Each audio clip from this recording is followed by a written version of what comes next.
Welcome to the Gospels as resources for the church. I'm Jerry Sumney, professor of Biblical Studies at Lexington Theological Seminary, and I'll be leading this course. In this class, we'll look at the ways that the Gospels are studied by scholars today and see which of those methods are the most helpful for use in the church.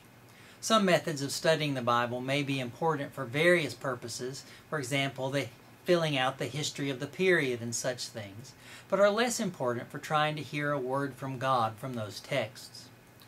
In this course, we'll review some of the background of the Gospels and so set them in their own context so we'll be able to hear better what they were trying to convey.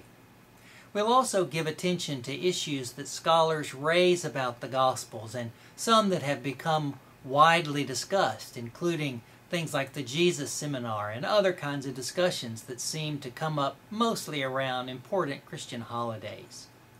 Then we'll survey some important themes and structures for each of the Gospels and the book of Acts. All of this study of the Gospels will help us to be true to the messages of the Gospels and to see more clearly the gospel that they want to proclaim. This is one of those courses that contain things that may be disturbing to your faith, at least in the ways that you've held it before. It's also one of those courses, though, that can enrich your understanding of these books that we call the Gospels and of the Gospel itself.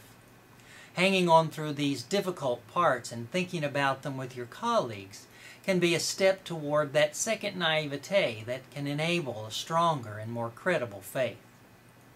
I hope that you'll enjoy this introduction to these foundational books as your understanding of them deepens as we learn what messages they held and how we should go about reading them today.